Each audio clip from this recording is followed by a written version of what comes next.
Hi friends, ரொம்ப நாள் கழிச்சு ஒரு வீடியோ. எங்கள் வீட்டில் மீன் வாங்கியிருந்தோம், மாலி ஃபிஷ். ஆனால் அது இறந்துட்டு ஒன்றே மட்டும் கிடந்துச்சு. சரி கிடக்கட்டும், இருக்கட்டும் சொல்லிட்டு பிரியாணி கொடுத்தாங்க எங்கள் ஓனர் வீட்டில். அந்த டப்பாவில் தான் வச்சுருக்கோம் பாருங்க.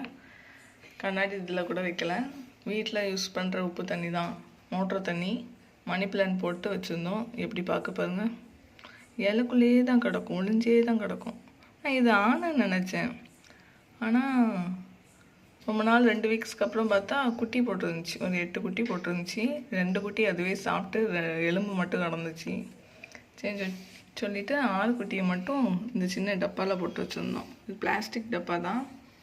இந்த இருக்கு பாருங்க. அதுலேயும் ஒன்று சாப்பிட தெரியாமல் அப்படியே இருந்து இறந்துட்டு, அதோட ஃபுட்டை தான் நுணுக்கி போட்டிருக்கேன். அது சாப்பிட்டு தான் இந்த 4 குட்டி இருக்குது. இன்னொரு குட்டி நேற்று தான் இறந்துச்சு. நான் ஃபுட்டு போட மறந்துட்டேன் நைட்டு, அதனால் இறந்துட்டு. மற்ற 4 குட்டி நல்லா இருக்கலாம். இது 4 வீக்ஸ் ஆகுது. இந்த குட்டி வந்து அவங்க அம்மா மாதிரியே இருக்காங்க பாருங்க. நல்லா அழகாக ஒயிட்டாக, பார்க்கவே அழகாக இருக்குது. நான் இதுக்கு எந்த மெயின்டெனன்ஸுமே பண்ணலை. ஜஸ்ட் ஒரு பிளாஸ்டிக் டப்பாவில் மணி பிளான்ட்டை மட்டும் போட்டிருக்கேன். அந்த மணி பிளான்ட் எவ்வளோ அழகாக வேர் விட்டு வந்திருக்கு பாருங்கள். 10 நாளைக்கு 15 நாளைக்கு ஒருக்க தான் கழுவேன். அப்புறம் மோட்ரு எதுவுமே கிடையாது.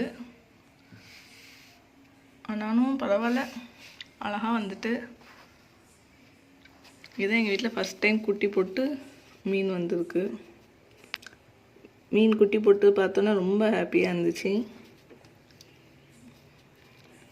சரி, ஓகே ஃப்ரெண்ட்ஸ், நெக்ஸ்ட் வீடியோவில் பார்க்கலாம். இது வளர்ந்தோன்னே அடுத்த வீடியோ போடுறேன். பாய்.